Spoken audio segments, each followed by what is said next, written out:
this remembrance, Charlie. It's a little emotional for me. He was a special human being, God anointed, and he has had and will have continued profound influence. Charlie Kirk was a unique human being, not to ever be replaced. And I hope, in the spirit of what he said and his impact on this earth, that we'll all take a little bit of Charlie Kirk with us as we move forward into our days. We all go the same journey. We're born, we live, we die. In Mr. Kirk's case, he lived far too short a life, 31 years. So with the remaining 10 seconds, Mr. Chairman, I'd ask us just to take a moment of silence. Thank you.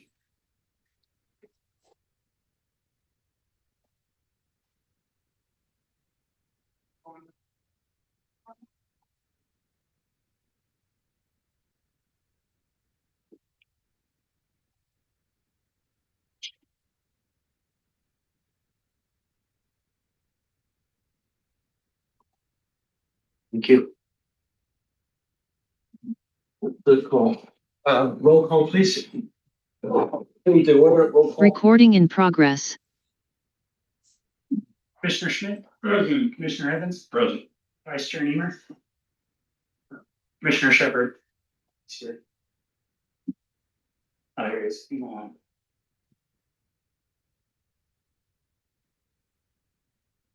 Present. Record, please, refer to the meeting. Chairman? Roll call. Wait, yeah, let's call an name again, please. Commissioner Schmidt? Here. Commissioner Evans? Present. Commissioner Shepherd? Here, present. Vice Chair Nehmer? Here. Chair Walker? Recording in progress. We're going to the Pledge of Allegiance. Let's get up.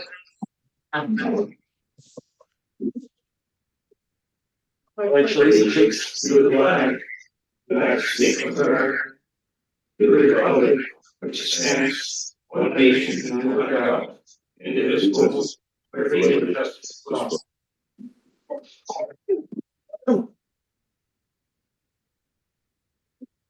all. We have set it shows you the public comments right after the Pledge of Allegiance. I'm moving the public comments to the end before the meeting is adjourned. Next, I will combine resolution of censure against Commissioner Nehmer and removal of Commissioner Nehmer from office of Vice Chair together as one item because they're very similar in nature and one supports the other.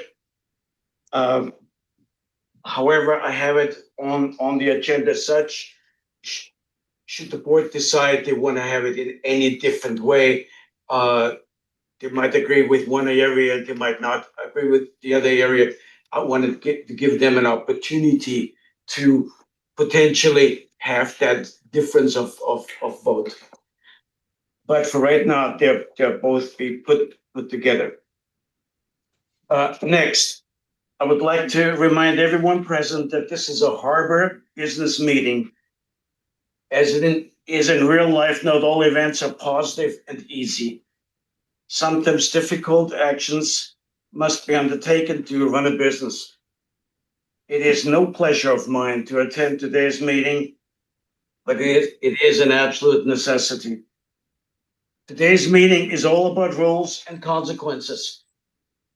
Anybody with a reasonable amount of life experiences recognizes that rules without consequences are useless.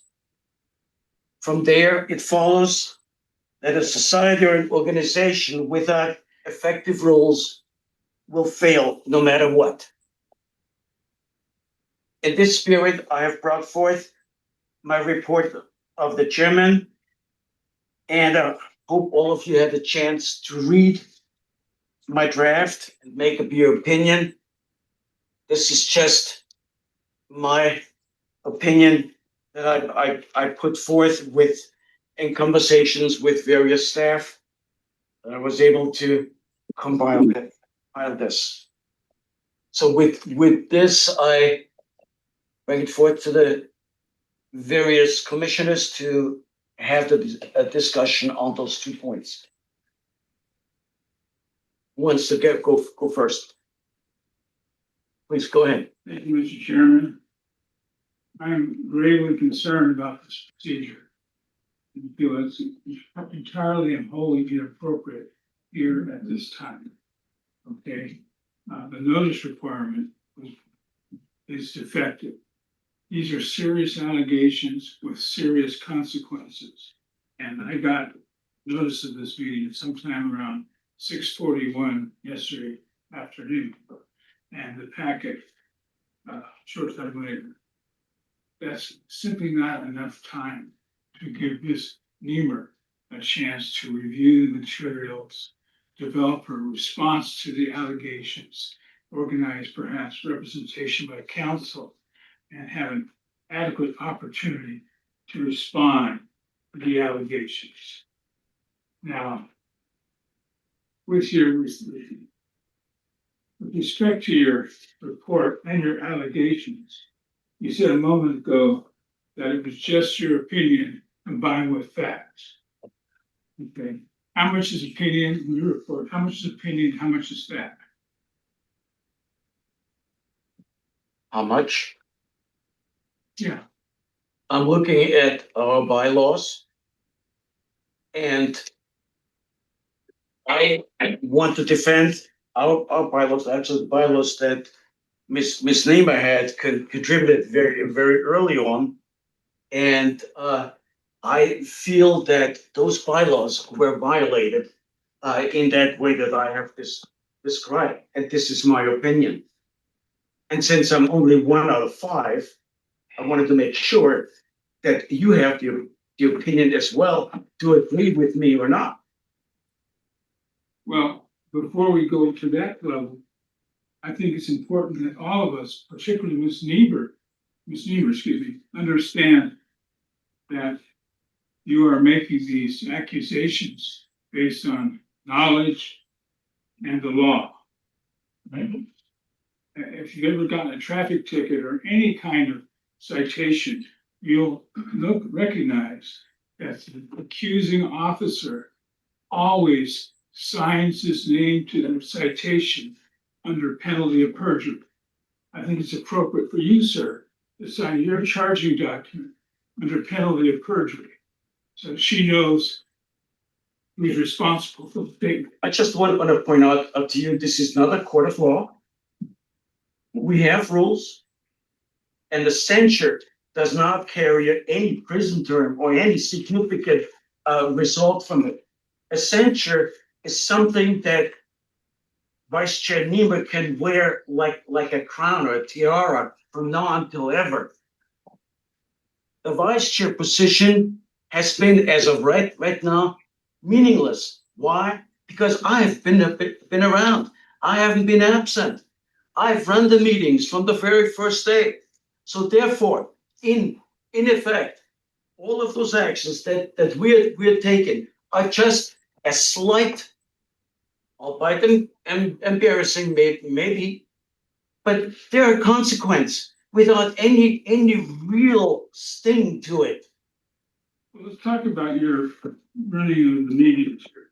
Yes, you've had a near perfect attendance record. That's commendable. However, due process requires that Ms. Nehmer have a right, a fundamental constitutional right to due process. And the first element of that. I recognize it. However, this document in some way or form went out as of last week. So this is not something that she got yesterday night without any prior notice. So I recognize this. How much more are you gonna go before I go to the next commissioner, because you're not the only commissioner who wants to talk. Well, an unbiased tribunal is fundamental to due process. You don't want to go to a kangaroo court or a lynch mob to assert your rights. Now, my understanding is you're going to preside over this hearing. Is that correct? Is that correct? I do what? I think you're continuing to conflate this with some kind of judicial hearing. This is merely internal policies and procedures that we're reviewing on whether or not her actions would constitute reason to remove her from vice chair and censure her. This isn't a court of law. But she's still entitled to due process. We're having due process now. We're discussing the report of the chairman. Ms. Nehmer is entitled to an unbiased tribunal. And if you intend to provide the presiding officer role, you're a witness to these so-called facts. You're a participant in some of them. Okay? I think you have an inherent bias against being a fair hearing officer here. And I don't think you should be in that position. So in the instance that we would propose to censure or remove somebody from a chair, how do you see that path? Are we to hire somebody? Are we to select people from the community to make this decision? Well, it's often done Because we all are very close to this issue. too close. So how Yeah, would you propose? Hire a hearing officer. They do it for the DMV. The DMV has a hearing officer. If you want to go and contest something, you go to the hearing This officer. is not a court of law. Doesn't have to. It's an administrative proceeding. It's an internal. Nevertheless, there are rules of procedure that apply. It's just not a free-for-all, John. If nobody's proposing that, it's a free for all. Well, I think the charging document is proposing that very There are thing. no charges. These are merely statements that would constitute our right to censure and for a vice chair position. These are allegations, statements of alleged facts, statements of alleged law violations. Do you see in any of this report from the chairman, do you have contention with any section of it that you can articulate and why? I'll get to that. Okay. Ms. Nehmer has the right to be presented with the documents and evidence against her and to confront and examine witnesses against her. Who are those witnesses? What are the documents? Again, you're conflating this with the court of law. Due process. These are internal procedures to remove somebody in session, and remove them from a vice chair position. Due process. She has a right to present evidence and to call witnesses on her behalf. Once again, you're conflating this with the court of law. Doesn't have that right? To call witnesses, Yeah. this is not a court of law. You're saying she does, is it your contention, John? Let's flesh this out. Is it your contention she's not entitled to due My process? contention is that it's the right of the board to review this document and decide amongst the commissioners whether or not she's in violation of our bylaws and our standard operating procedures, and whether or not that constitute her removal from vice chair position in session. Look, we understand what's underlying law. She is more than welcome. She is more than welcome to make a statement on why she doesn't agree with these. John, we all understand what's going on here. You do, and I I. absolutely understand. We're discussing. What's going on here is. What's going on here is that we're reviewing a report of the chairman and determining whether or not her actions were in violation of the bylaws, and whether or not that would allow us to remove her from her vice chair position. Well, I think the chair has an obligation to address the repetition that we keep hearing from John. We've already heard all of it.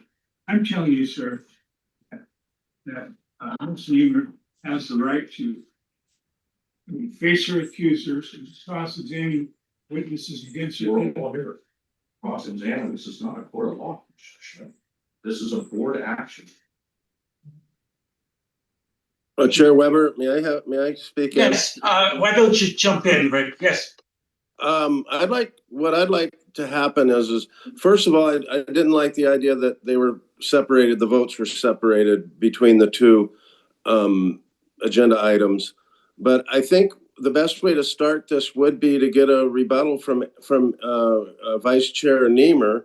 And I'd like to ask her if she had enough time to put together a rebuttal on these, on the violations of our bylaws and the concerns of this board that we have about what she's done, and your report as a chairman. I would like to hear her rebuttal, and maybe that'd be the best way to start because you had a right to state your concerns, and so maybe we need to hear from her if that would be the proper way to conduct this meeting. All right. I hardly think I'm that's asking. Yeah, it works for me. Thank you, Commissioner Shepherd, for creating some decorum in this. I have struggled to put together time. I've used almost every second I've had in my free time since receiving this. Your first one was pulled off. The second one was the first one was actually against the Brown Act. That's why it was pulled down. The second one, there was no conference with anyone giving 24 hours. Only sat here for a 4-hour meeting. Clearly did not have given me enough time. As many members of the public and staff now know, I've had issues within my family, with medical issues with my children. So no, have I had enough time to compile? Probably not, but I've done my very best to do so. With that said, I agree with Commissioner Schmidt that I have not been given adequate due process in this. However, I will do my very best. This harbor belongs to the people, not to me, not to anyone's commissioner. I represent this community. Today's agenda is not about accountability, it's about silencing a commissioner who has demanded it. I want the public to understand clearly, my actions as a commissioner have been in good faith, consistent with my fiduciary duty, and directed at protecting this district. This effort to remove me as vice chair is retaliation for raising legitimate governance concerns. The true issues facing this harbor are not about me. They're about looming insolvency, falsified records, and leadership that refuses to be held accountable. My fiduciary duty to the public, yes, the bylaws say I should report attorney contacts, but bylaws cannot override state law. State law requires me to act first and foremost in the best interest of the district. When I saw illegal residency, falsified government documents, and Brown Act violations, I informed council. Reporting those contacts to the very people implicated would have destroyed any chance of accountability. That wasn't a violation, it was me upholding my oath. My role is to act with diligence and independent judgment to ensure this district complies with the law and maintains accurate, accessible records. This is exactly what I have done. There are failures of leadership and fiduciary duty. Let us be very clear about what is happening here. Chair Weber has approved multiple deficit budgets without correction, even as the harbor nears insolvency. He's failed to report out as chair of the finance committee. He ignored document reports of falsified government records that have already cost the harbor tens of thousands of taxpayer dollars. Instead of fixing these problems, he has created a pattern of bias and retaliation. When I demand accountability, retaliation follows. That is not leadership, it's a cover-up. Selective enforcement and retaliation. Chair Weber has silenced public comment by canceling meetings, selectively enforcing rules against commissioners and members of the public. These actions damage public trust. Meanwhile, I am targeted for doing what leadership refuses to do, contacting agencies, verifying facts, and demanding accountability. Each time, it turns out the harbor has been misled by its own leaders. That is the definition of selective enforcement and retaliation. Call to action. This censure does not solve a single problem. It wastes more time and taxpayer money, while the real issues, falsified records, and ignored investigation and looming insolvency remain unaddressed. If you want accountability, start with the leadership that failed to act. Start with the chair who looked away while this harbor spiraled towards bankruptcy. Start with those who covered up misconduct instead of correcting it. In closing, I was elected by the people of this community to protect this harbor. I was actually called by Roger Gitlin, begging to run for this because I was no longer going to do so. Thank you for encouraging me to step forward. I will continue to fulfill that duty. I will not be silenced, intimidated, or scapegoated. This harbor is at a crossroads, cover-up or accountability, collapse or recovery. I choose accountability, I choose recovery, and I will not be silenced. With that, I've made documents. Here's about half the packet. I have the other half of the packet on the printer. It's quite a large packet, and the printer that I was using jammed up So I have the other half packet in the works for anyone who would like it. Fiduciary duties of a special district. It might behoove the commissioners to be aware of your duties before accusing me of violating mine. And with the bylaws, I agree. In December and January, Commissioner Evans and I, primarily myself, worked extensively to redraft or improve them. I also worked with Harbor Master Rademacher, and with that, there are several flaws. Some of them have already been pointed out.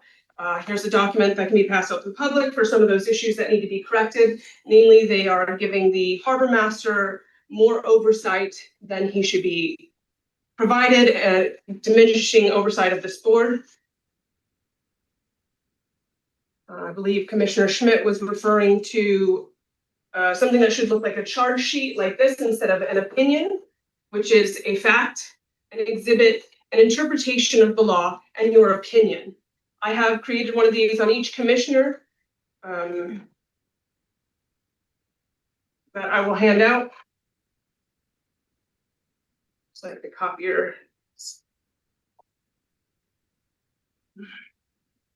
Sorry, Commissioner Shepherd, you're not here. I will leave one in your box and try to email you one. It's your copy. Commissioner Schmidt. Thank you.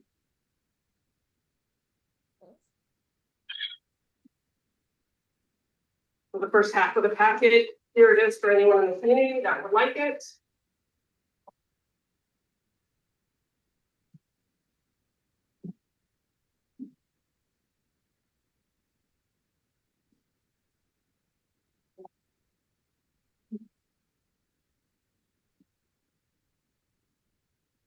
Commissioner Evans, I'm still looking for the charge sheet for the violations you have committed on this board.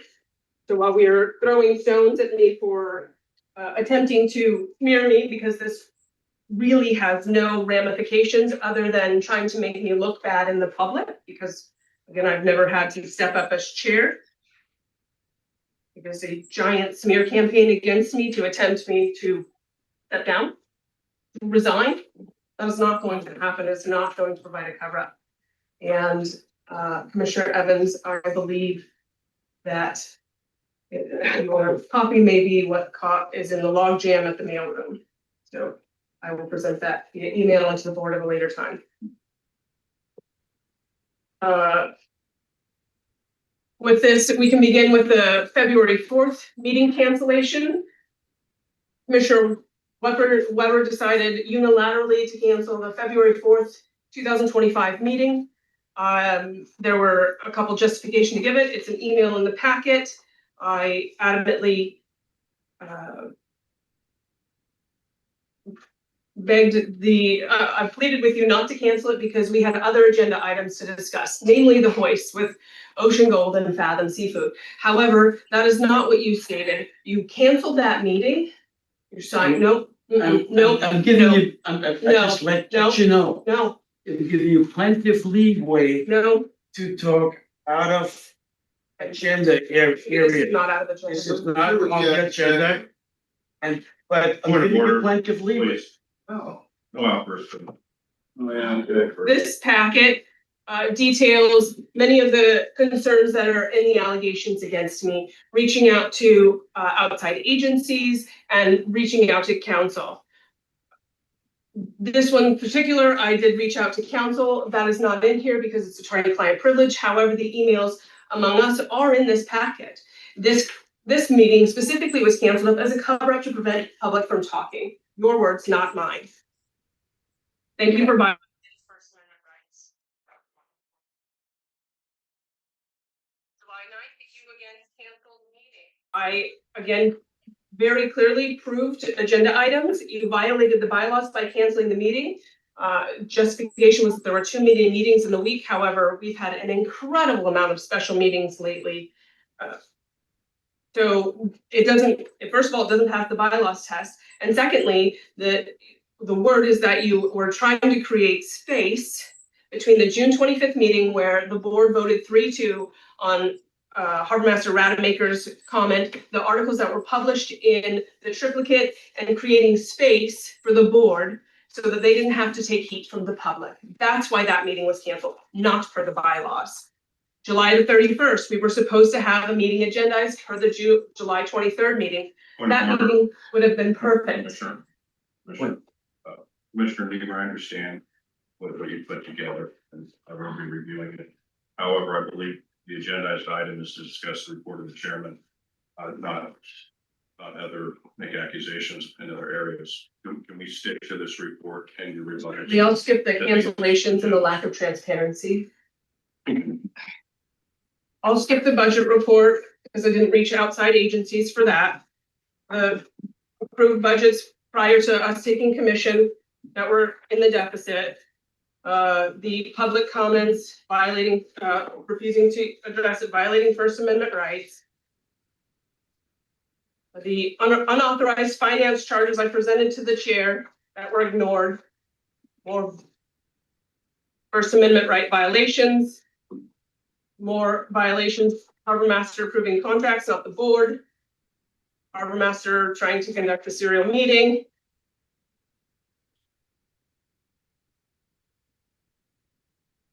The Harbor Master, Point of order.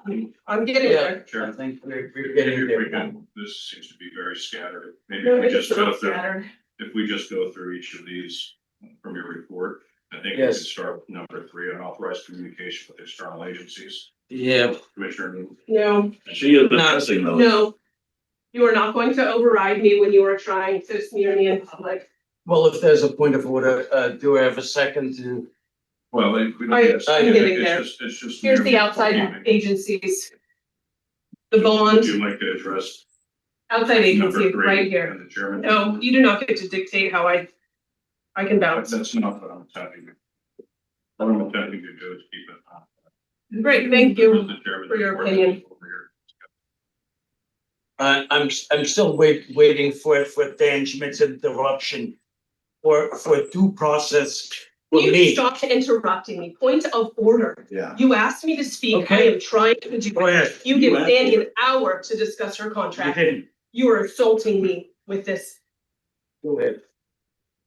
I inquired about the bond when I was in the recorder's office for personal matters. The recorder notified me, Alyssa Northrup, that we did not have a bond. That is how that matter began. The emails are here to detail that. I reached out to Nationwide for my ability as a fiduciary duty to verify the status of that bond. Those emails are in here.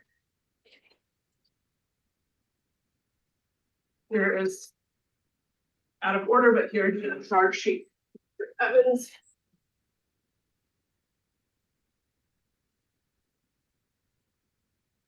I'll skip this one, it's not on the issue. Finance Committee. Members of the public. Does it count if I reach out to members of the public, they reach out to us and you ignore them here? The sheriff, MOU. Commissioner Evans. And Harbor Master Rademacher decided to authorize the sheriff to use the Coast Guard building without board approval or a memorandum of understanding. I reached out to county council to confirm or deny this and figure out the status of that. I also reached out to the harbor master to figure out the status of the deed when the Coast Guard vacated the Coast Guard building in 21 or 22.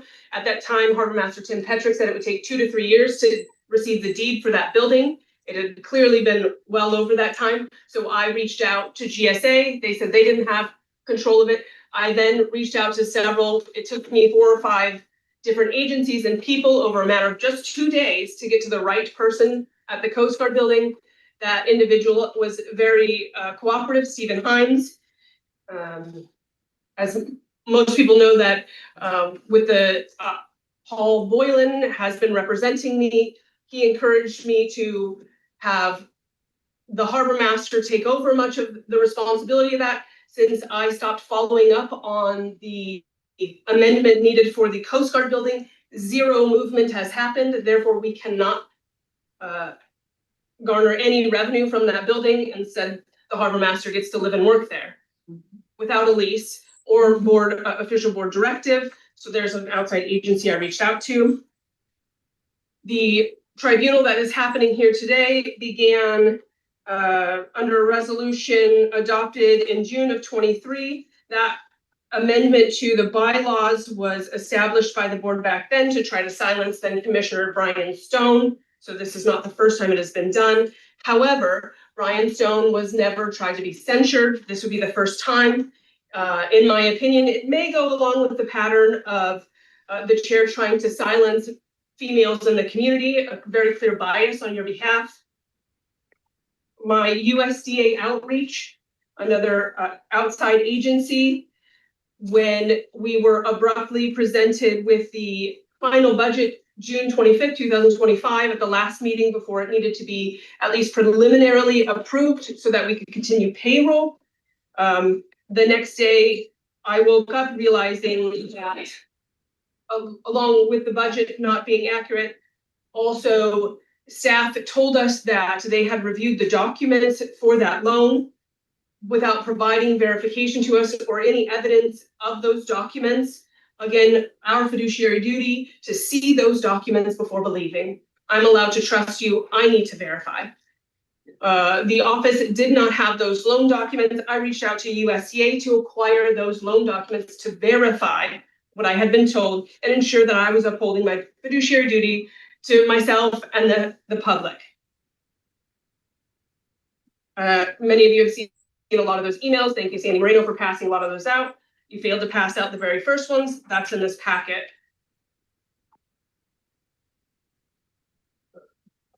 Not to mention, won't bring it up, along with the budget, violating the bylaws packet is an organizational structure. As far as I can tell, the last official one that I could find online done was in 21.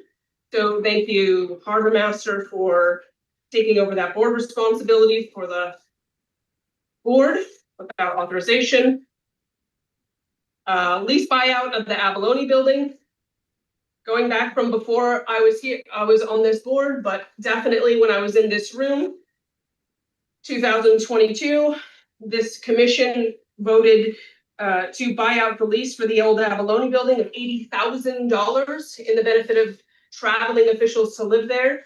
And in turn, our harbor master and other officials have lived there since then. That violated Coastal Commission. When I was a member of the public, I did not dig deep. I felt it was not my duty. It was the board's duty to figure out what was going wrong. And one day, hopefully it would catch up with them if they were inaccurate. When I became a commissioner, I felt it my duty, having the knowledge I had, to investigate that. It wasn't actually me that investigated it. It was Linda Sutter pointing it out to the harbor master and the harbor master defending himself to the commission. At that time, the commission should have caught that the email thread was short. So I verified, again, reaching out to Coastal Commission to verify that email. In turn, this board was only given partial information. Coastal Commission said at no time has anyone ever been allowed to reside in that building. County agreed with that. This board refused to evict the harbor master from that building, and it took the county threatening to shut off power to rectify that situation. Now we have the harbor master living in the his mattress in a locked room per Chair Weber in the Coast Guard building rather than living in the only authorized place on this district to live is the second story of Bayside per our land use plan. Another outside agency emailing county council regarding the Coast Guard building. Again, the harbor master only provided a snippet of document to county council. I happened to be talking to her about an unrelated issue with the harbor when it came up. I did not reach out to her specifically for this matter. In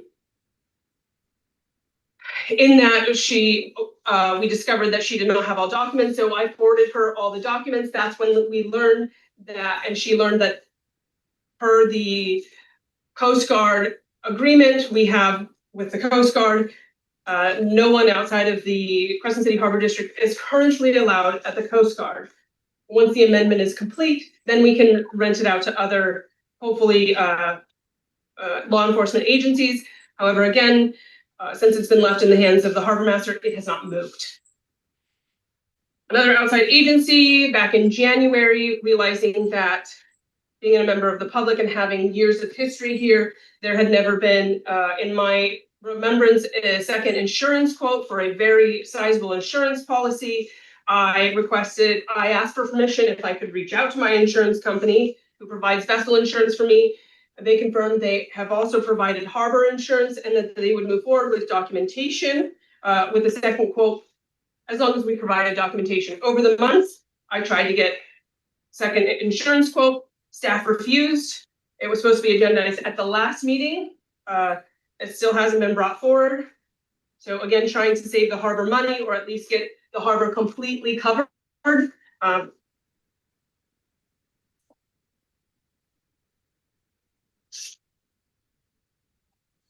These are all emails with the insurance agent back and forth. Here's the documents. Website company. Back in December, when we first took over, I mentioned to Harbor Master Rademacher that I had grave issues with the website. There was the remainder of a grant towards the end of the previous board's term. They decided to allot, I believe, somewhere between $3,000 and $5,000 to Mika Barr to fix the website. In my opinion, as a user of the website, it only made it worse. I relayed this. Harbor Master Rademacher set up a meeting with Ariel Garcia on January 8th. I asked him why, if Chair Weber should be present. He said no, that Chair Weber had done all that he could and would not be present for that meeting. During that meeting, he presented, Ariel Garcia presented a proposal. The emails behind that asked why no changes had happened and about that proposal. Since then, it has been brought up at the podium and by myself that that's a contract that should have been done by the board. Again, the Coast Guard, outside contact. Here is a chain of emails regarding that. At no time have I ever given these agencies directive from the board that the board wishes to do this, will do that, has voted this way on their behalf. Nothing. What I am doing is verifying. The only two instances that you could even try to extrapolate that out would be the couple times that I was in contact with the Coast Guard when I discussed those issues with you, Chair Weber, about how for the amendments for the Coast Guard building, do they want an amendment to be very simple, very narrow, or quite explanatory? 3 options. Please give us your thoughts, bring it back, and then let us know what your thoughts are so the board can decide, so that we don't do a back and forth to expediently try to get the Coast Guard building usable, generating revenue. Again, that's stalled out. So back to your opinion piece. Without any piece of documentation, I presented most of the documentation that should have been presented in your packet against me. I believe most of it, if not all of it, should verify that I acted within the accordance of the law, and the chair has definitely violated several instances of the bylaws. This is clearly a smear campaign to try to get me to silence me or step down, and that's not happening. Thank you.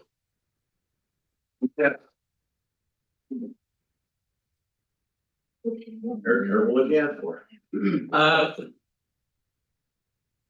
As you could see, somebody has been silenced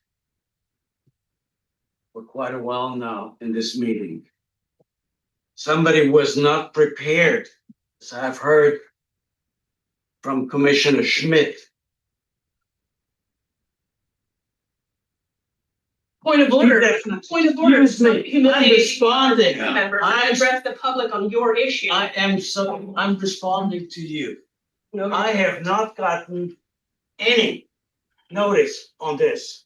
And here it is, in the last one, somebody's requesting immediate censure of Chair Weber.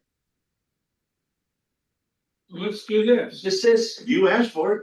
Let's do this. yes, Point of order. no, but From the audience. excuse me, Come out first, please. The second time. yes, Let's put this on for 2 weeks.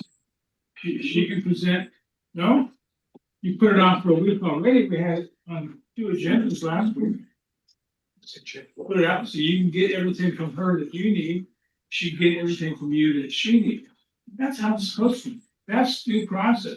Sharing of the evidence so those issues can be resolved and presented clearly, convincingly.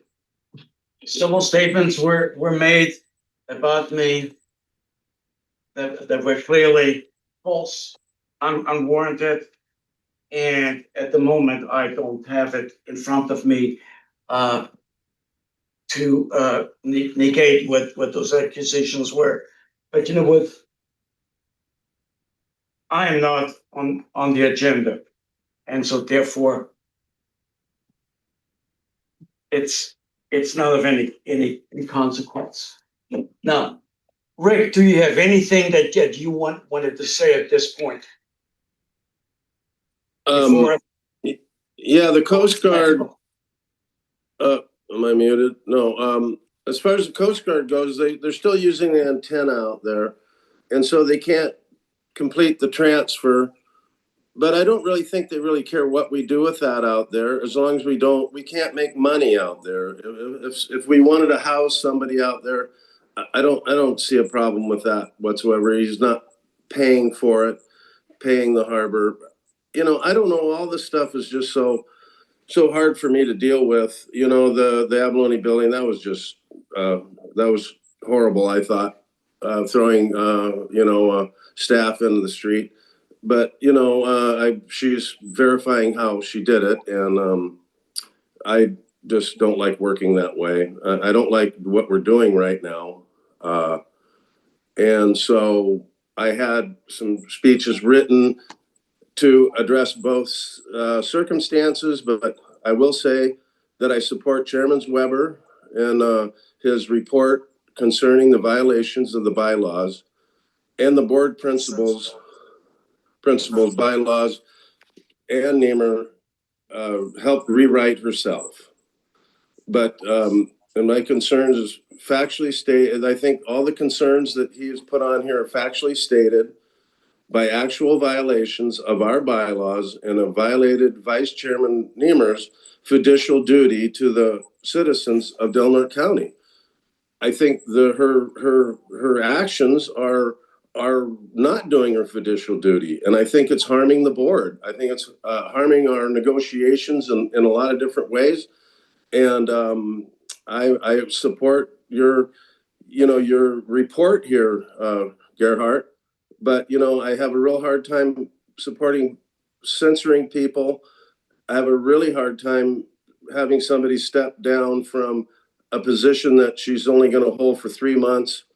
I would hope that maybe we could have a reprimand of some sort and see if things could change, and that she could show that she can work with the board instead of against the board. I mean, I think these things are definitely violations against the board. She's not coming to the board with any kind of permission.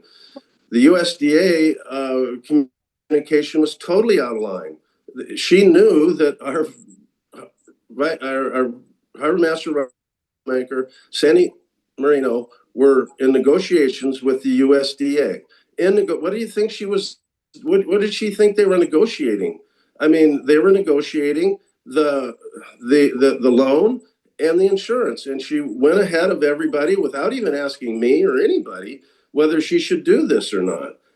And I just don't think that's right. I mean, as long as I've been a board member, we have worked as a board, as 5 people, and you just can't. I mean, if every single one of us went out and went on our own, doing things on our own, it would be just a total quagmire, which it basically is a quagmire here with one of the board members doing it. So, I mean, I just really am really tired of this, and I, you know, I just really, I just hope that Ann could work as more of a unanimous board member with the rest of us and with Mike. I know she hates Mike, and she's got this hate the Mike thing, and she's got a lot of support with that, but he was voted in by our board, an unanimous vote, to be our harbor master.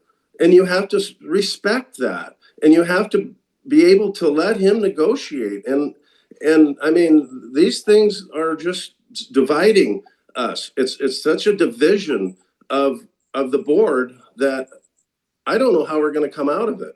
And I'm just hoping that a reprimand would be enough, and that maybe take the matter up in 3 months. And of course, there's a vote in 3 months. If she's can work with the board, and she can, I want her to be president next year. I expected her to be. She was the vice chair this year. I was hoping she'd step up, but with her actions, I couldn't vote for her.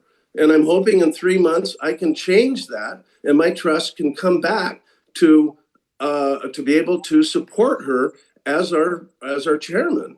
And but I just can't bring myself to silencing people and to removing them from a board where we're supposed to be unanimous and working together.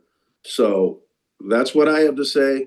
I'm not saying how I'm going to vote. I wanted to listen to everybody's comments. I definitely wanted to hear to Ann's, rebuttal. I thought it was. I didn't think much of that. But anyways, that's the way I feel. Thank you very much for letting me speak. All right. Just want to make sure that everyone understands there was in no way a measure to silence somebody in the function of the board. Nobody, no commissioners gets silenced because I just simply can't. They will talk whenever they feel. I rarely doubt any commissioner down and make sure that they had an opportunity to express themselves. Usually, I even go last with my comments because I don't want my quote unquote semi-authority as a chairperson to influence anybody's opinion on the case. So I've been rather quiet in that respect. But at this point, when I see that there is damage being done. So, for example, the latest item, I just got an email from USDA setting up a meeting for Thursday the 18th between 12 and 10. And it's inviting all 5 commissioners to participate. Now, number one, this is not a commissioner's job to do so. Then if I sign up and let everybody else sign up, we got 5 commissioners. So this is a Brown Act violation. Now, in order to overcome this Brown Act violation, I need to declare this because it's negotiations. I can declare it as a special close to a meeting to negotiate. Now, anybody in their right mind willing to go into negotiation with a team that is so not united would be crazy. You can't go into negotiations because you have 5 people that can't agree, and therefore it doesn't make any sense. So our first decision to let our executive part do their work. This is what they get paid for. And our outside consultant do the work for us and then bring it back. There's no binding resolutions. There's no binding. It only becomes binding once we approve it in our meeting and the public has heard about it. That's basically it. But right now, I'm in the quandary. I have to go back to this person and say, hey, you can't do it because of Brown Act violations, and it creates the problem that wasn't there before. And this is the latest result from Vice Chair Nehmer's involvement, to get involved in something that wasn't hers to be. Okay, I at this point, if we want to have a second round to go, yes, go ahead. Bylaw 3.4, role of the chairman. Be courteous and fair and presume that the other party is acting in good faith. Don't presume that Anne is trying to destroy him. Presume that she's trying to do some good. Give her the benefit of the doubt, the presumption of innocence. to which she is entitled. Okay, and that's 2.4, I think. 2.4, subparagraph C. 2.5, role of vice chair. The vice chair, subparagraph B, is authorized to attest to legal documents on behalf of the district as approved by the board. Okay. C, the vice chair serves as the board's compliance officer. Her job as vice chair is to make sure things are done right. And that both the timely file of financial disclosures and the board's compliance with ethical standards. That's what she's trying to do here. Now, 2.7 subparagraph J. New commissioners should take a course on how to be a commissioner, and they shall also be informed of their right to investigate any harbor-related matter. That's a duty on each and every one of us. She's taking that duty seriously. And that's right in the bylaw. Which bylaw was that? 2.7, subparagraph J. Thank you. And subparagraph K. Each member of the board has access to read and review all records of the district. Not just the ones that Sandy wants them to see, all records.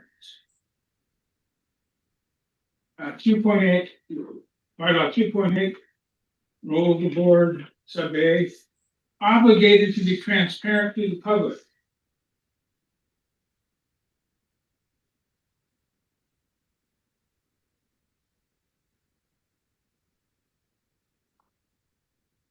Okay, rule bylaw 3.1, point number 2, maintain a high level of integrity, especially with other government agencies. The USDA has an interest in our finances. They have lent us, I don't know, how much money? Over $5 million. Over $5 million. We have an obligation to keep them informed. We have an obligation to honor our contract with them, which requires insurance. If Annie is seeing that we're not going to pay our insurance, that we're going to be in violation of that loan agreement, that loan is in jeopardy. So it's her obligation to maintain a high level of integrity with other government agencies and to ask clarifying questions as needed. Now, Annie, you're also required under 3.1 to come to all meetings prepared. I'm gonna ding you on that one, because you didn't get enough time to prepare for this one. And I put it together at the end. You did a great job, good job, but you could have used more if you'd given more time to respond. Now, the breaches of board principles, I guess the chairman meets with the legal counsel and they decide if a violation occurs and what action should be taken. So I want to know how it is that the person who's making the accusation, acting as a witness to the offense, meeting with counsel to decide how you should proceed with that, is now acting as the tribunal officer who will very likely administer punishment. That smells pretty bad.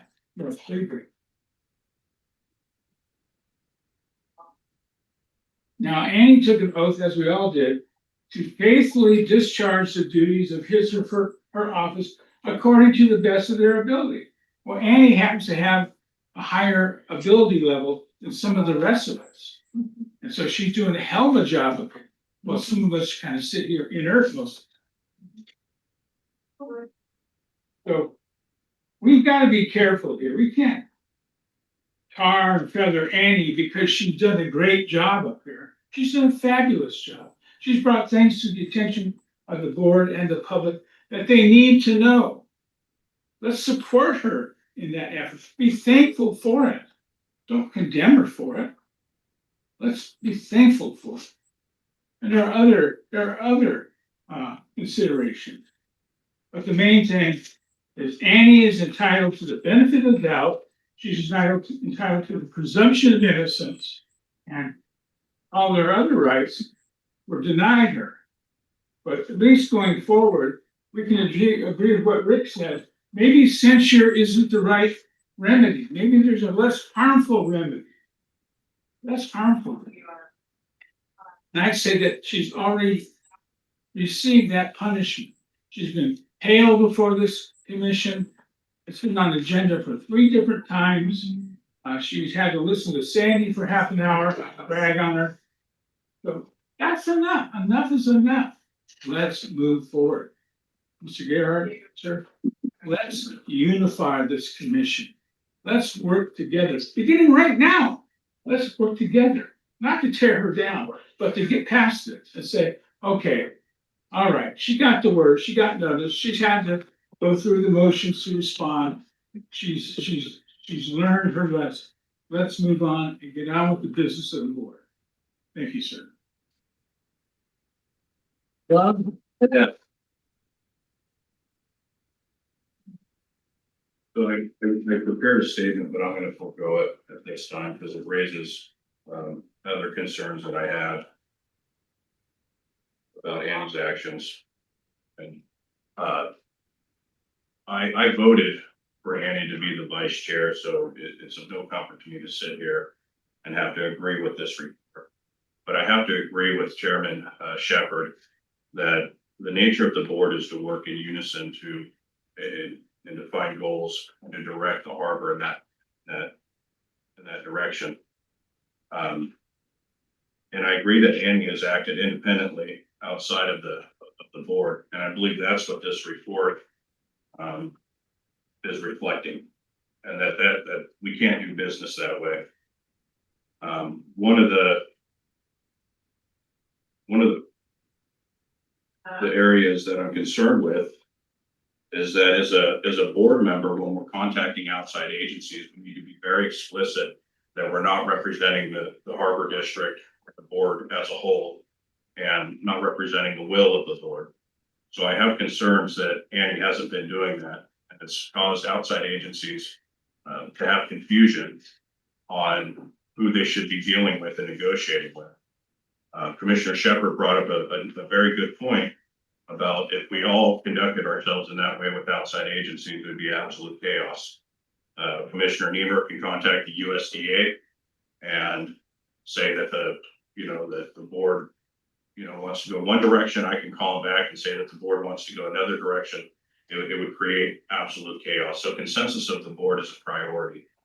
And as a board member, as a commissioner, we should always be seeking consensus of the board. That's how we operate. That's how we do business. I see that Annie very prepared, but there are concerns inside this report that I don't think she's addressed sufficiently. One of them is the legal fees with counsel. The Harbor Council is not any individual commissioner's counsel. They don't represent the individual commissioner, they represent the board as a whole. Commissioner Schmidt brought up another very good point. That is the vice chair.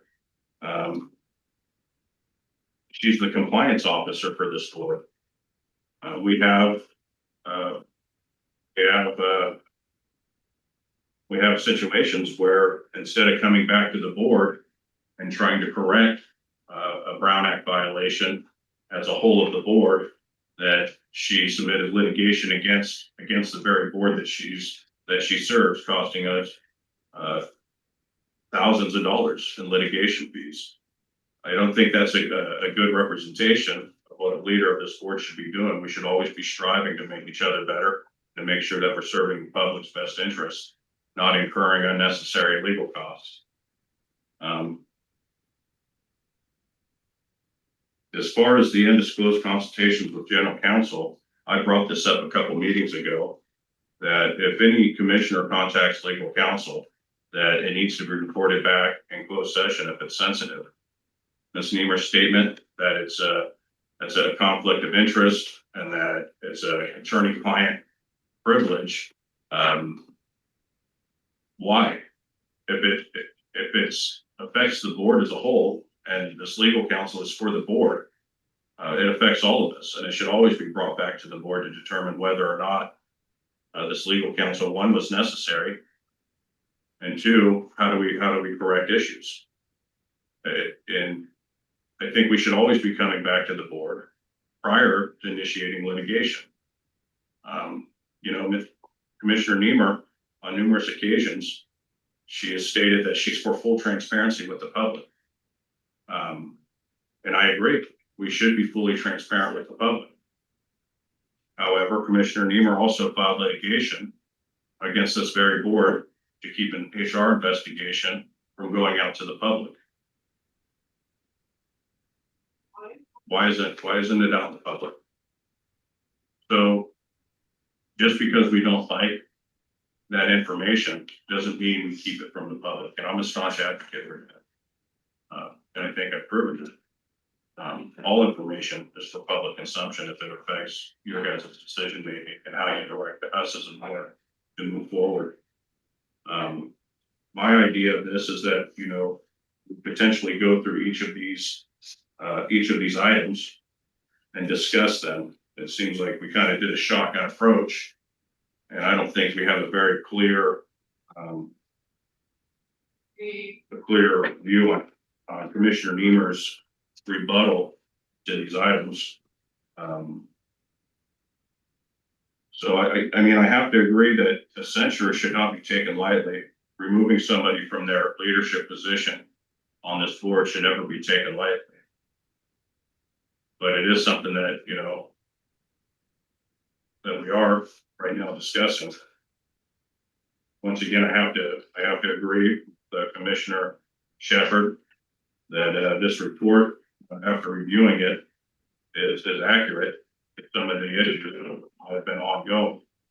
I would hope that Commissioner Nehmer takes a look at it, recognizes deficiencies, and corrects course, and realizes that she's not independent of this board, and that she needs to act in good faith, not only with the board, but with the public, and try to have consensus with the board. So to me, that's one of the biggest issues. And also the legal fees, tens of thousands of dollars in litigation. Like you said, the vice chair's one of their responsibilities is compliance. But that doesn't mean go directly to litigation. And just meet with the chair, another board member, get consensus, and correct these deficiencies. So I agree with the report. That's accurate. There's some issues Vice Chair Nehmer needs to correct.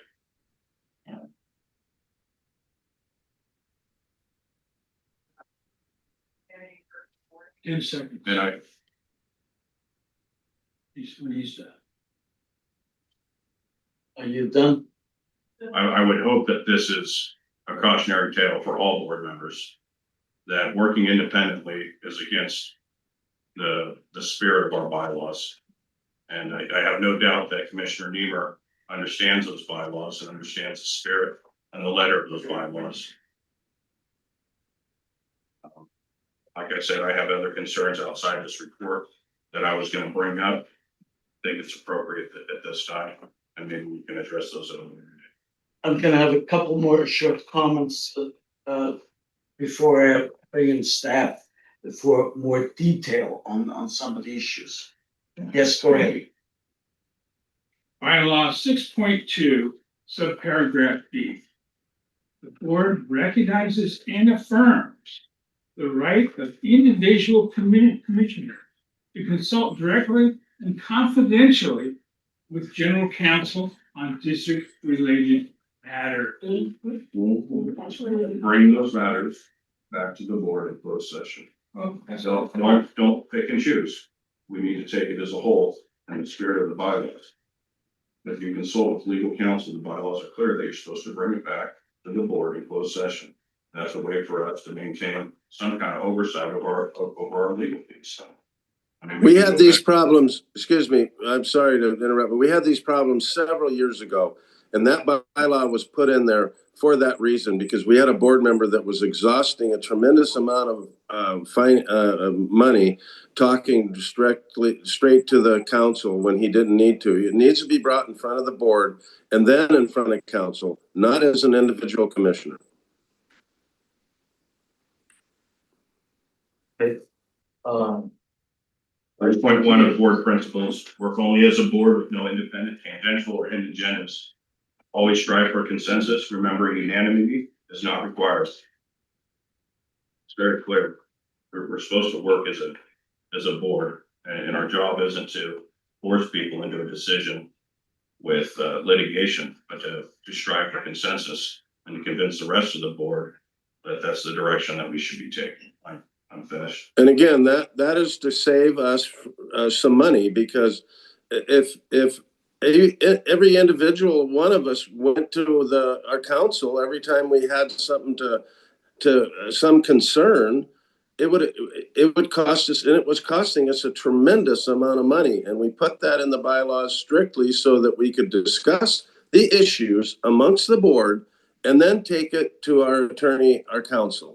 And that is the way it should be. Otherwise, you'll go broke with everybody calling the attorney twice a day. All right. Then let's wait before bringing what you want to reserve for your time or whatever. Well, I'd like to thank you for making assumptions about how I talked to legal counsel when you have no idea what happened. We don't know because you never brought I'm it back. discussing it, how you don't interrupt. At the last meeting, I informed you that I spoke to Ryan Plott.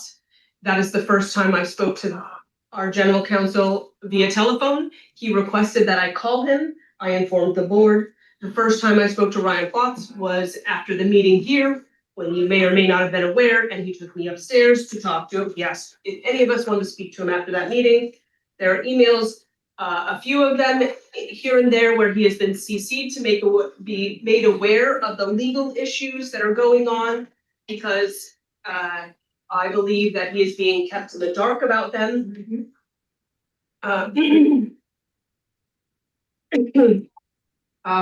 Let's see. I've been represented by my own legal counsel and therefore have not been in direct contact with Mr. Plotz for some time. Again, so your accusations on that point are not true. Previous counsel, BBK, again, I never called them when there were phone calls. They called me. Often Chair Weber was aware of it. Often Harbor Master Rademacher was three-wayed in or called me right before or after it. Those issues were also discussed in closed session. There were a couple of emails again regarding legal matters that I did not bring back to the board because the chair again was roped in on those. For the Brown Act, I cannot email all 5 of you all of the discussions, or it violates the Brown Act. The chair is aware. The chair did not call closed sessions to discuss those issues, so they could not be discussed. As far as reaching out to outside agencies, while you'd like to think it's a quagmire or running amok, if 5 of us were reaching out to outside agencies to verify what the staff has presented to this board over the past several years, we would not be in the situation we were in. We would be moving forward much quicker. Instead, we are trusting and not verifying and not doing our job, and I refuse to sit idly by not doing that. Again, litigation fees. This is a giant deflection. I reported falsified documents in the May 28th email in here. Harbor Master Rademacher verified he falsified those documents by presenting the chair and I with the deleted text messages that I mentioned as being falsified documents. I don't know how this is errant legal issues. I brought it to the board. The board could have launched an investigation into that and made an instant metadata inquiry. That is not what happened. The other litigation, cure and correct letters were issued. Members of the public had previously issued cure and correct letters that had been ignored. I issued cure and correct letters, I believe 7 to 9 days after that letter.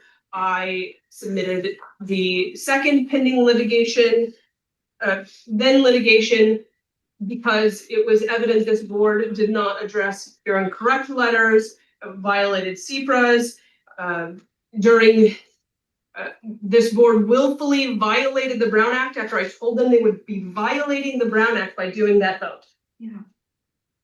So I'm not sure what more remedies you would like when I say you will be violating the Brown Act by doing this vote and being told that the consequence is filing a clear and correct letter, so just go ahead and do it. Again, put accountability on me instead of taking your own accountability is deflecting. Again, the chair is not scheduling special meetings. He is being made aware and CC'd on almost every email I'm doing. I am within the rights of the Brown Act. If I could, I would email the whole public. I have nothing to hide. I cannot do that. And again, the HR investigation wasn't brought back in closed session to be discussed, not one time. Otherwise, you would know about the email, the pending response that Chair Weber and the attorney and the investigation company received, and you would have received my rebuttal. However, the investigator immediately resigned within that time window of my rebuttal. Further, members of this board have received a letter from Harbor Master Rademacher against me without providing me that letter, stepping up, doing the right thing. Nothing. I have a copy. Please don't. I have no qualms about getting it out there, but this was again a violation. With that, I have nothing more to say. All right. Chair, can you get a break? Chair, can you get a break for everybody? That would make sense, especially as upset as she is and everything else. Where's your request? Right now, we don't have any public comments. I didn't ask for that. I asked for a break. Mr. Chair, can I request that we take a 5-minute recess? I'll second that. I think everybody needs a break. 5-minute recess.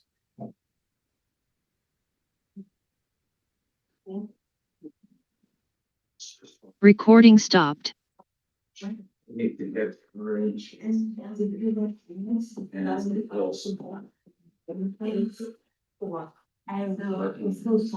multiple board iterations before this is where they've been doing.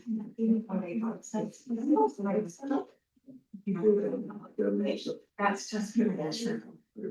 And they're running, they've been running these cycles.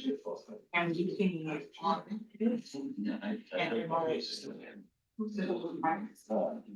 Disenfranchisement of the fishermen. That's the goal. Part of the water.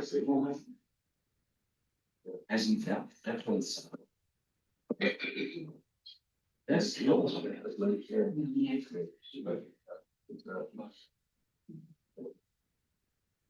This is a class. So. It's been almost all, you know, the start of every thing.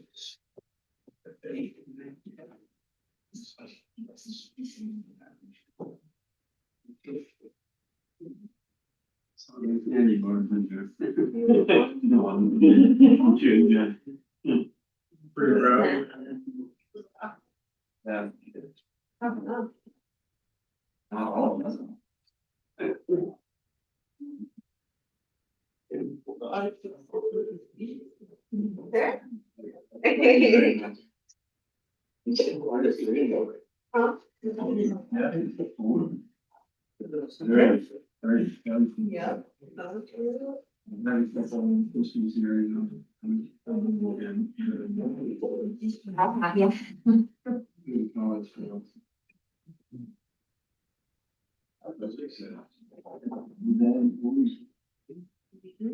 Yeah. Yeah.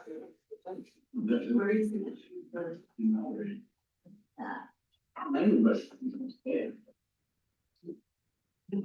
Yeah. He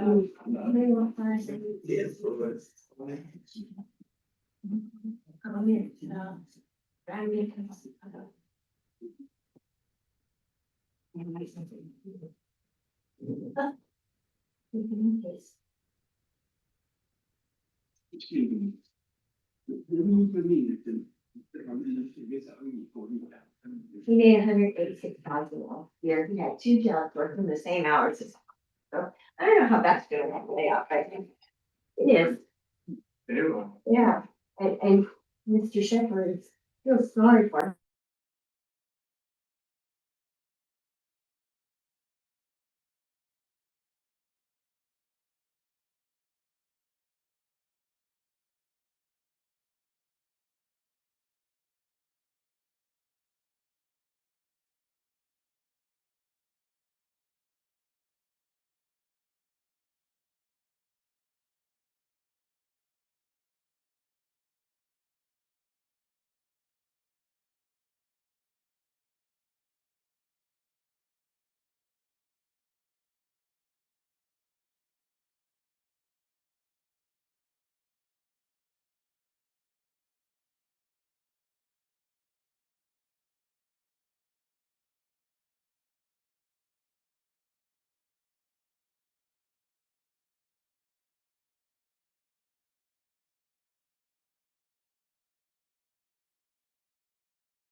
I'm just wondering where where's the documentation for this? Because it's just like all opinion and there's applicant. Well, that's the point they tried to make. I mean, nobody's listening. There's no specific violation.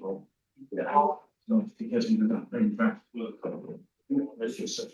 Yeah, you guys can come up. Gotta give you a chance to respond and then bring her in.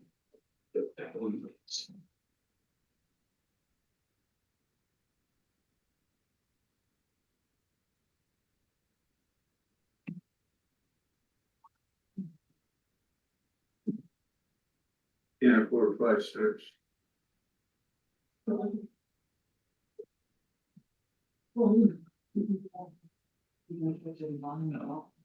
the same, this is, Yeah. yeah.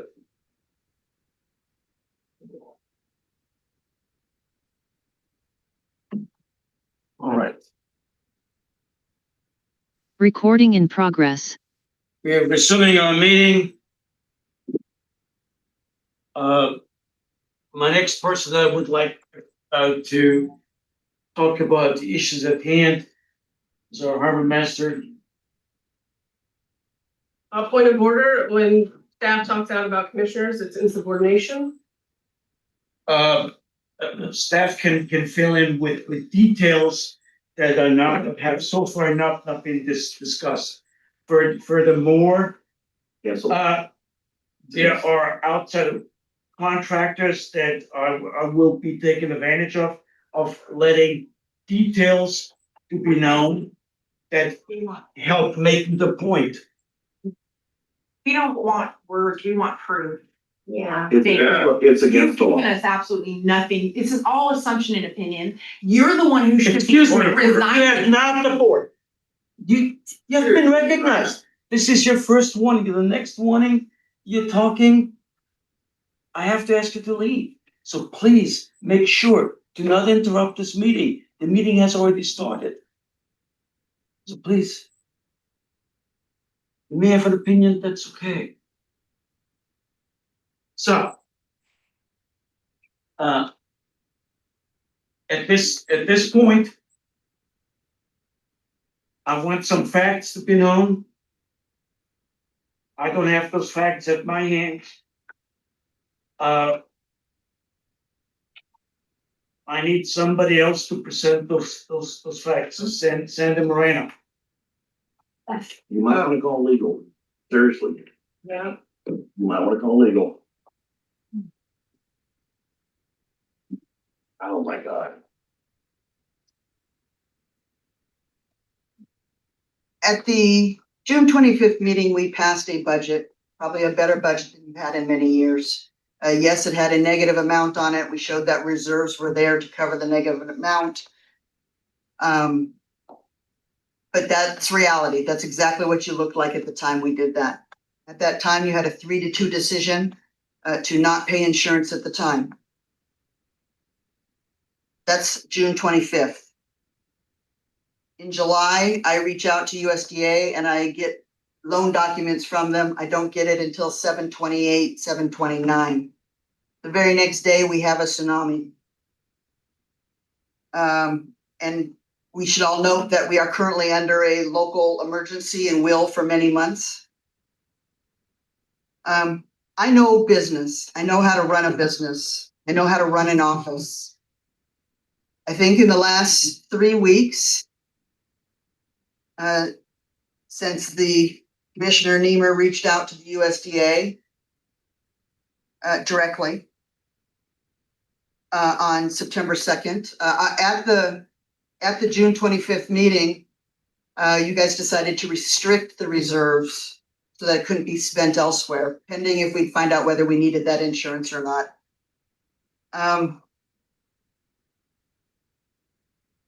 At that time, I said, that's good that you restrict it. I'm gonna need that money. I'm gonna need it at the end of the year. I knew I wasn't gonna need it in September when we had to do the USDA loan, because at the June 25th meeting, I had reported that I'd already reached out to Clint Shad at the county auditor's office and discussed that the contract said they could pay it directly, so I already knew that was probably the avenue we were gonna have to go.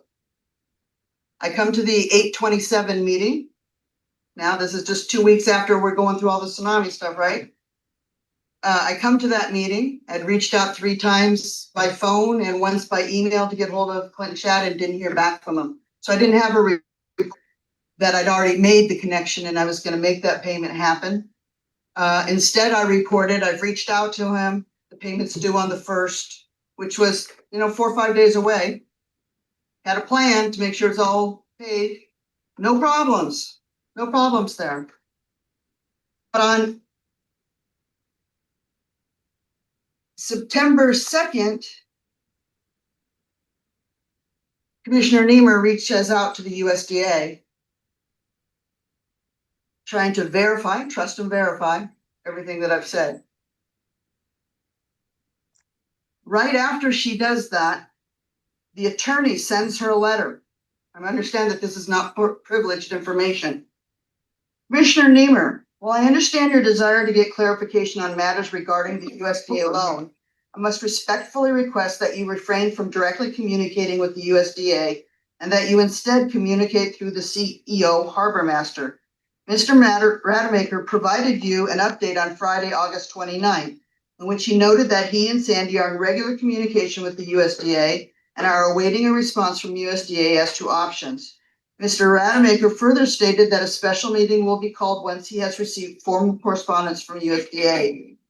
Mr. Rademacher further stated in his email to you that to avoid mixed signals and to preserve our negotiating position, please direct USDA related inquiries through Sandy and me so we can keep communications consistent and coordinated. This is an entirely appropriate request, especially when dealing with a government agency on a matter as sensitive as outstanding loan obligations. In the interest of the district's position, I ask that you refrain from any direct communication with the USDA and allow your staff to evaluate opinions with the USDA. As Mr. Rademacher noted, a special meeting will be called to provide a full report. Thank you for your understanding. She was directly advised to not reach out to the USDA. That's September 2nd. just 3 to 4 days after I said, don't worry about the payment not being made because we're gonna reach out to the county and they're gonna pay it for us. So really no concern. But it's stepped up a bit.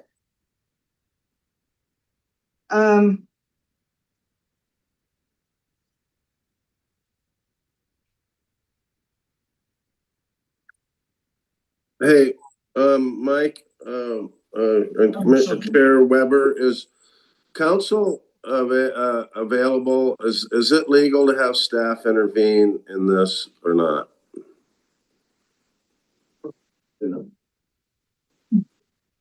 We have talked to council before and we have been told to make sure to only present the facts as to support any of our contentions here. So if Ryan is online, we can have him chiming in on it. Just, I mean, I would feel more comfortable, and I'm sorry, Sandy, it's nothing against you. I just want to make sure that it's legal for our staff to intervene in this. And if it's for facts only, I'm totally in favor of it, but I just would like to know for sure from our council, which we always go to council to make sure we're doing the right thing. So could we please make sure we do the right thing? All I have is strictly the facts. There's no opinion on it. Okay, Ryan, would you please be able to make a statement as to the fact that I can ask a staff member or a contractor to provide the facts to support my contentions, because I don't have them at my usage right now with me. Yeah, so, this is inherently a political issue that should be resolved between the commissioners. Staff can provide information. Staff should not take opinions, and commissioners should not be directing staff in any way, shape, or form. The commission acts through collective action. So, I don't think it's the best idea to have staff participate in a political process, including a censure. That was my advice. But there's nothing inherently illegal about staff presenting on a political topic such as this. Thank you. Wow. Thank you. Okay. Point of It would be my information, understanding to Reno stay with provided facts all those only. documents at the last meeting. Nope. We have them. I'm sorry, I didn't catch that first part. You presented all these documents, you're stating we have them.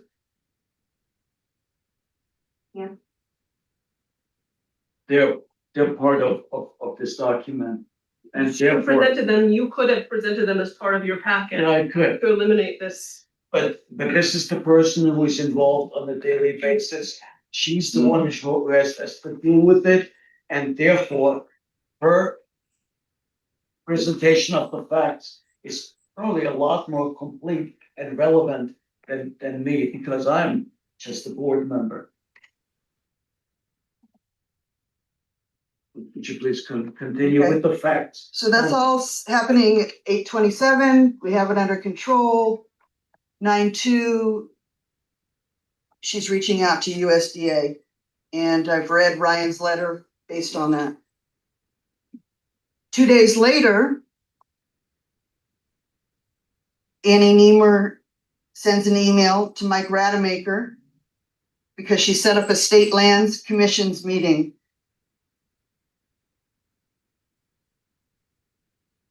To that end, I requested the amended budget, the faithful performance bond, the USDA loan documents, and the district's insurance records. I also asked for the profit and loss report.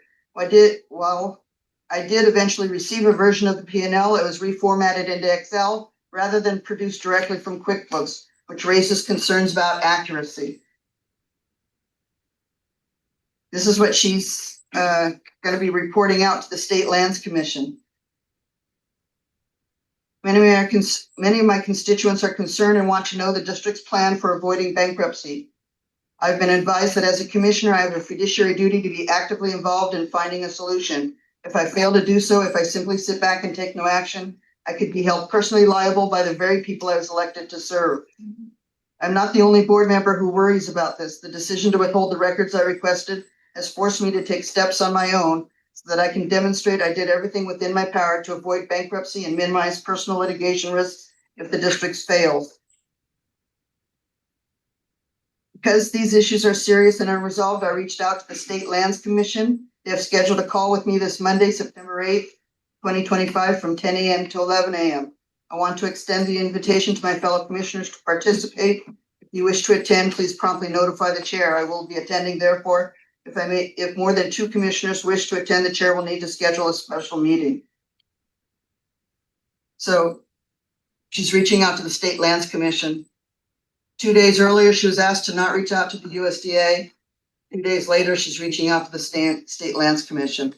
I would like to reserve my 3 minutes as a public person. This is my report as your staff. Thank you. All right, I entertain a motion, and after that, I'll invite the public to make a comment on all of that. Get your 3 minutes. Please make sure you are not, we need to have a motion first. Make sure you're not making any comments against any other person in the public area. Because what it did in the past, it prevents people from actually speaking out, and it curtails the First Amendment right. Also, please make sure that you only address items that are right now to be discussed, that are on the agenda. This is what's agendized, and you have your 3 minutes at this point, but I need to get a motion first. Do I have a motion to, yes, I move that we reject the resolution to censure Ann Nehmer and or to remove her from her leadership position as vice chair. okay. Do I have a second? I second that motion. Okay. We don't have any other, do we have any other motion? Yeah, take a vote on that. I want to have the public first. Comment. Yep, public comment. Ready, set, go. Well, Go ahead, Rick. Go ahead, Rick. Oh, I'd like it to add it in there that we are adding in a stern reprimand for the actions that she has made in the last with the USDA and the State Lands Commission. At least that, a reprimand for doing that with that motion. I would amend my motion to include that a letter of reprimand be put in her personnel file for 90 days. And I rescind my second.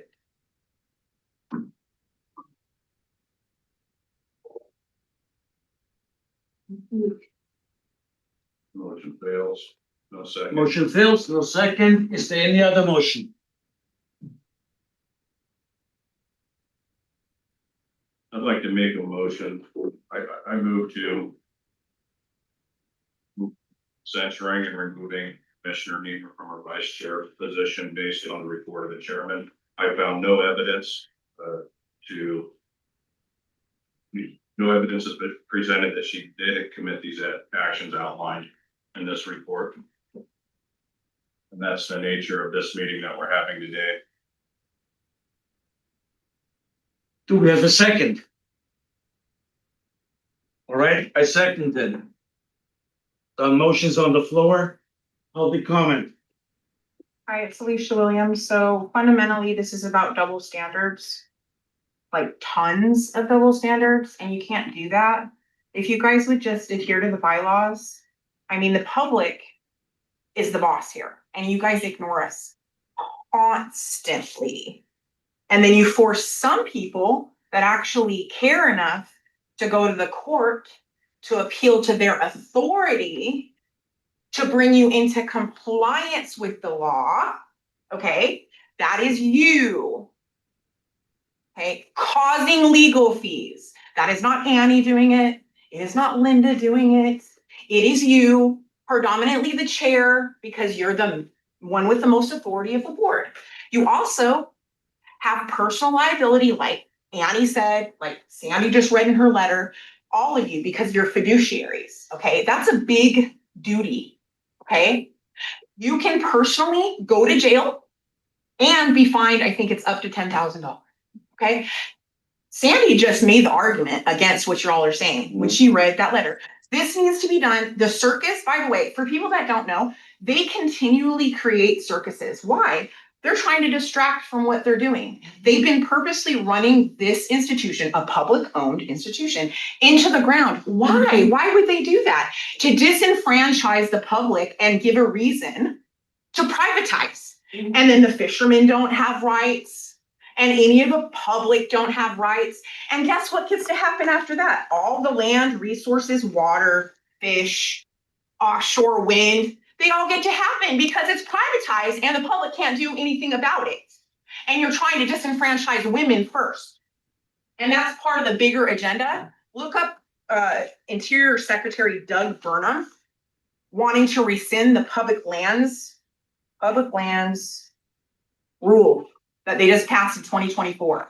It's part of the overarching privatization scheme that has been going on for a long time by what some people call the deep state, okay? And you guys are all part of it. And Annie's the only one that is doing her due diligence from the public, because you guys are here, we elected you to do the public's business at a public institution, okay? None of you are doing that except Annie. So what I would, if it was me and I could do a motion, I would say to vote that Gerhard voluntarily resign because of gross lack of leadership and constant bad decisions that have done, this is where I'm gonna get to your agenda thing. So you're the one who's at fault and you're the one who did at the bottom of page 1. You've caused reputational harm, undermining of confidence and governance. You've also endangered sensitive loans, okay? Because you said to Jessica at Redwood Voice that if I was going to invest in this place, I would run away with my money. And she printed it. And that was last fall in November. And I sent an email to all of you saying, I would seriously reconsider who you have talking to the press, because putting something like that in writing, we will never have anybody come. That was the most ridiculous thing I ever heard. You've also allowed people such as Sandy at the last meeting to literally say, and I mean, you didn't respond to it, when she literally said she was going to control all records to quote unquote clean them up first. Okay, is that enough? Is that enough for you? Thank you. Got you 3 minutes. You need to let me know when she's just Right on the air. Okay, somebody else. So in my perspective, this entire act of censorship is not about conduct, it's about retaliation. It stems from Annie Nehmer refusing unlawful sexual harassment advances of harbor master Michael Rademacher, the same man who authored this so-called staff report through Gerhard Weber. Mr. Weber, in his ignorance, allowed Rademacher to not only generate this report, but also serve as the sole investigation against Annie Nehmer. That is harassment by definition. The report offers no dates, times, or places, no factual descriptions. Instead, it is ridiculed with empty admonishments. It even forbids Commissioner Nehmer from asking questions to the district's own lender. Why? Because on June 25th, Rademacher and Moreno lied to the board about the USDA loan insurance. They were caught, and now they seek to burn a commissioner and silence her voice. The truth is, this commissioner filed lawsuits not for personal gain, but to shine a light on corruption that every one of you knows exists and has chosen to bury. You call her Brown Act claims meritless, Mr. Rademacher, yet the grand jury validated every claim of Brown Act, Mr. Evans. The report embellishes tens of thousands were spent on attorney fees. That too is a lie to the public. The only outside investigation was $1,800, and that was because of Rademacher was proven biased, and the investigator was fired.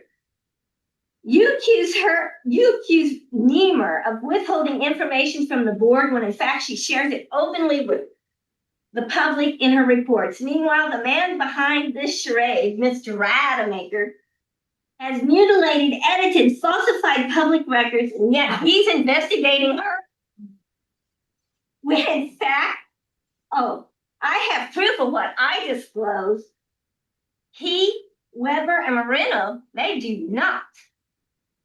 So I ask, where is your general counsel? Where's the legal guardrail that should stop this board from suppressing and punishing an elected commissioner who is guilty only of telling the truth? And finally, Commissioner Evans, you like to start the prayer? Well, get this. Psalms 101, verse 7. No one who practices deceit shall dwell in my house. No one who speaks lies shall stand in my presence. So why don't you keep that in mind next time you say a prayer? Because as far as I'm concerned, you people are liars. Okay. Somebody else. All right. This is the craziest thing I've ever seen. I did personnel investigations for public officials for many years. You guys don't have a clue. Your own attorney just got on there and said, no, it's not in your best interest to bring employees into this. The government code specifically says you cannot have employees investigate an elected official. John, you got no idea, and I'm sorry, man, because I like you, but the deal is, this is an elected official thing, and there are rules. There are a lot of rules, many, many more rules. This isn't a general person. This is an elected official. You guys are missing out. I'm going to read this real quick because I'm going to go way off track. So this is going to make a good headline in our new newspaper. It says Mitchell Law Firm Paralegal Rademacher, along with Crescent City Harbor District Chair Weber and Harbor Assistant employees, launch a rogue investigation of an elected official without board approval. And you all admitted that today. None of you came to the board and said, hey, we're going to take this action today. Weber admitted that. Evans confirmed it in no session. Weber is no longer allowing staff contractors. I added that. So anyway, Chair Weber submitted public documents via internet, once again, denying 72-hour review. Even employee paralegal Rademacher stated in public documents a week ago that the matter would be addressed in the future, but withheld the information from the public. The submitted evidence, and by the way, you changed it at the last minute. That makes it a new document in a new 72 hours. The submitted evidence alleges the Commission of Constitutional Rights to access the courts constitutes financial misuse of public funds. This information was known only in closed session to participants and may now be discoverable. And you brought up the sexual harassment case, which was done in closed session. So you all just did it. And you all just messed up bad. Now you're going to make that stuff discoverable. And that's cool. Weber's allegation could very well constitute violations of attorney-client privileges. The public now has the right to access this as evidence and determine the censure is lawful. It is yet to be determined which case or if all cases closed session information becomes public. As the public was previously informed, these cases were dropped and their merits were not adjudicated. The Mitchell Law Firm Paralegal Rademacher assures the public that the cases had no merit and therefore a waste of money. That again, that was in closed session. It now begs the question is why the paralegal Rademacher states monies and work are still being done on cases that were closed. That sounds a lot like the movie The Firm with Tom Cruise in it. And I'm going to tell you what the U.S. Constitution says and what the court says. An elected official, like any other citizen, has the right to file lawsuits. Government bodies, councils, schools cannot retaliate against someone, including an elected colleague, for exercising this right. Really? You're supposed to know this stuff. the court has withheld retaliation against someone for exercising First Amendment rights may be unlawful. And it goes on into different case laws and such. I'm not gonna bore you with all that. If the censure is clearly retaliatory and intended to punish and chill the First Amendment activity, it may be unconstitutional. Supreme Court ruled and left open the door for especially those with consequences to be challenged. There's your time. You, somebody else.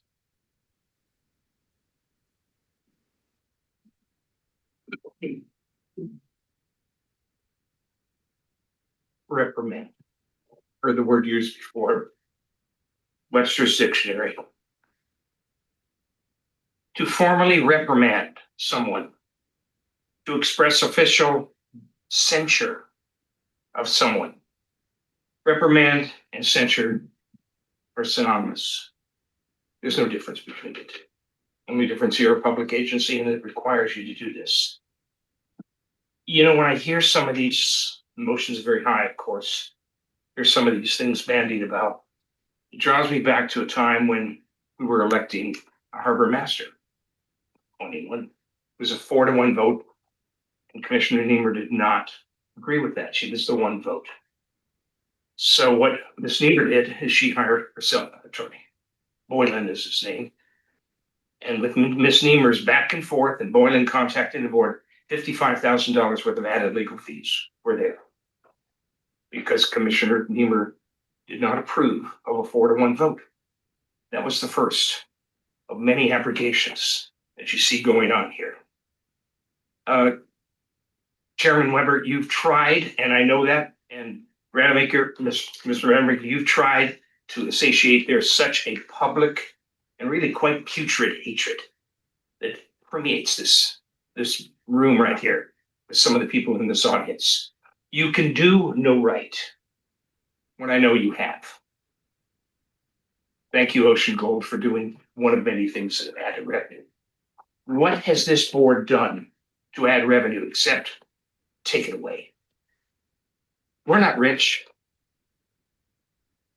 Mr. Schmidt, I don't think you know the difference between a ham sandwich and fashion blacksmith. Your ignorance is powerful.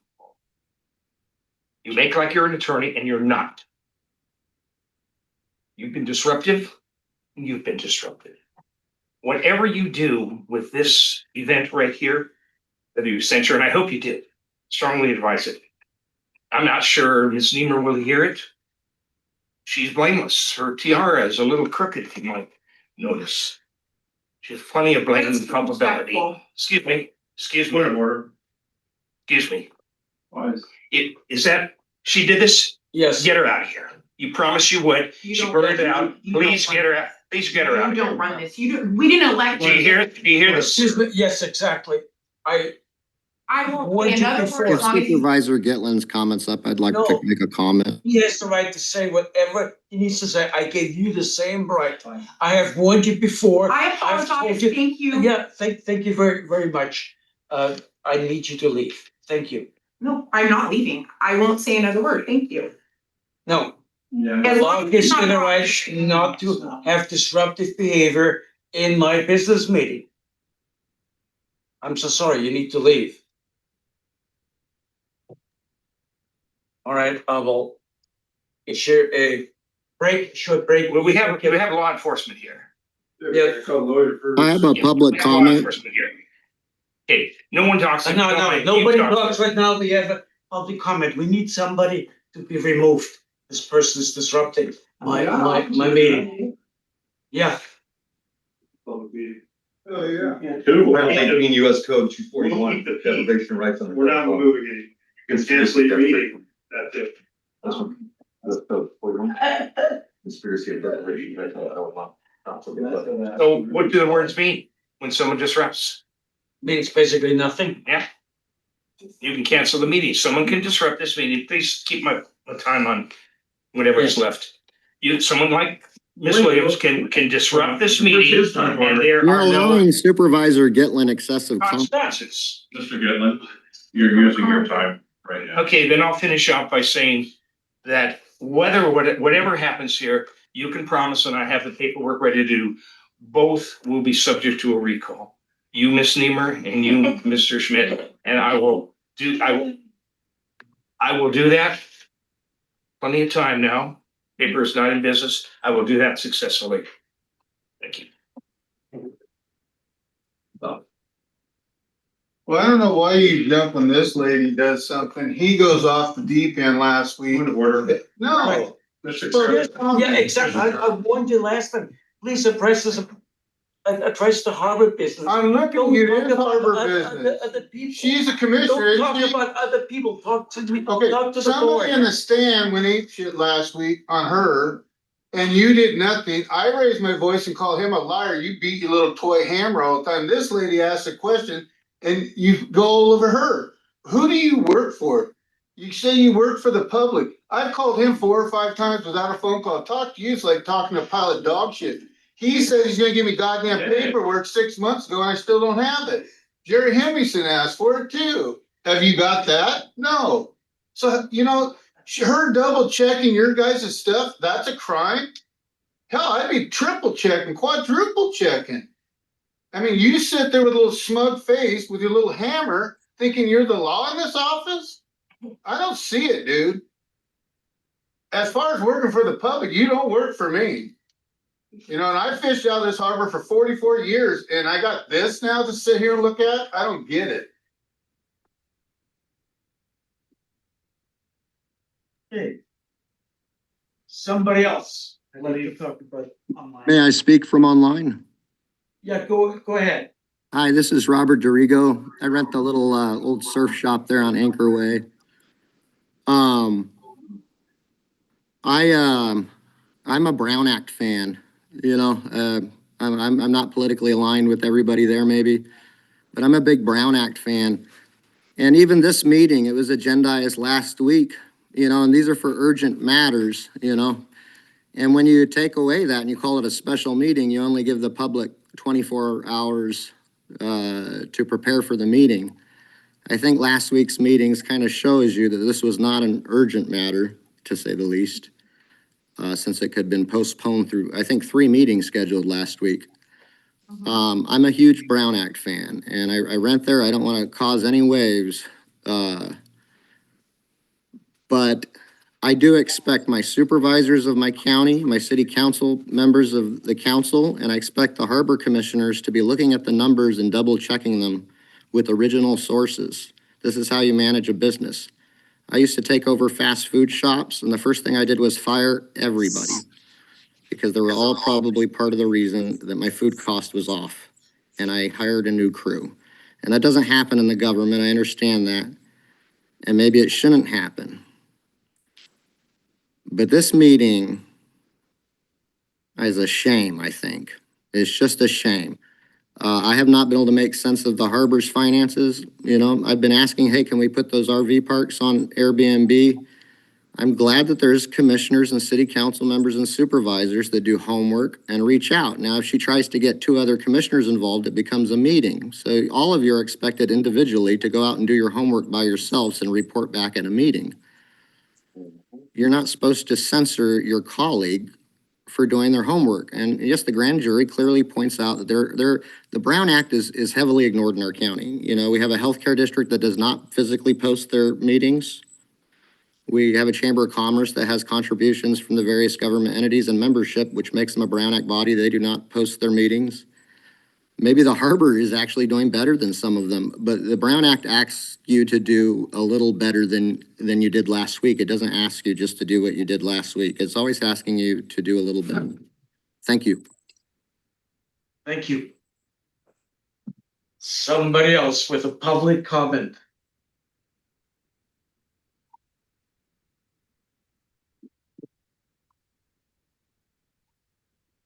I'm speaking now as the silent majority, because what you have here is the vocal minority. Excuse me. The CEO, the various people that have stood up here have just thrown me to the wolves and throw Mike Rademacher to the wolves. What I've said for the last 2 weeks to the board members who would listen is that we have to stop this. We're known as the best drama in town. We have to stop this. This is your best way to stop this. Commissioner Nehmer has come here and said, you will not stop me. She's given 3 of you, what's the term, bill of charges? You know, that she's coming after you. We want to be unified. We should always have a 5-0, but at some point you guys have to realize that that isn't gonna happen and you need to step up. This is like bad parenting. You know, you keep saying you're gonna do it, you keep saying you're gonna do it. It's before you now. You have a chance to be a good parent and make something happen here so that we can move forward, because we're not moving forward. If you do not take this action today, we're gonna be more of the same. And that means Mike and I are just gonna be attacked. How are we going to do our jobs if we can't get the board to step up and say, this is not proper action? You need to allow staff to do their job. I'm asking you, board members, please, you have all the power. Step up, make that hard decision, and be a good parent. Thank you. All right. Anybody else online? Okay. Let's then, there's a motion on the floor. Let's go through with the vote. Let's do the call. Point of information. Yes. Commissioner Shepherd, are you on vacation right now? Vacation is a broad term. I'm not present in Crescent City. No. Per the law. I can't say what I've been doing is been on a vacation with meetings every 3 days and I can't do anything. We were supposed to be fishing today and I couldn't go because of this meeting. I'm not really on a very good damn vacation. Let me put it that way. This commissioner stuff really has not been very much fun the last week. The Zoom regulations authorize commissioners to vote remotely only when there's just cause, and vacation is not just cause.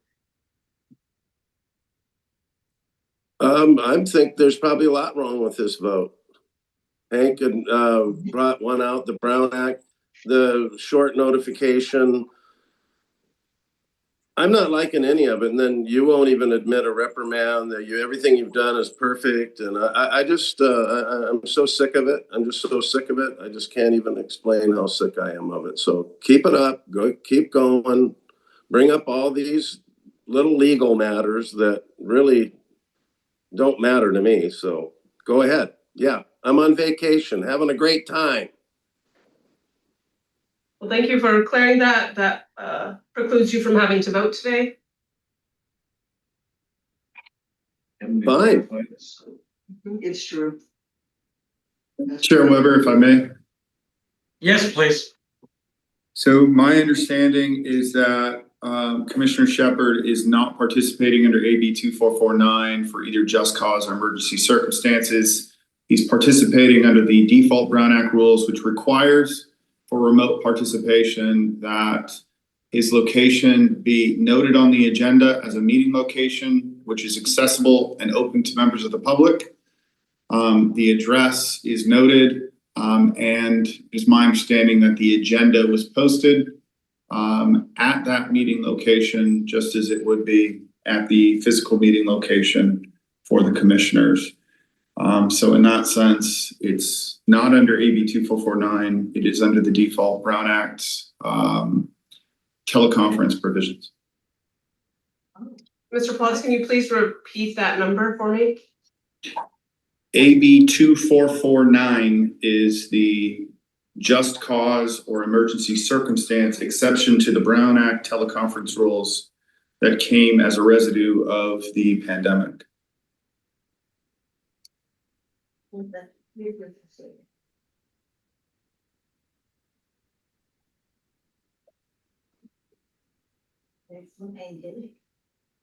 All right, we have our answer.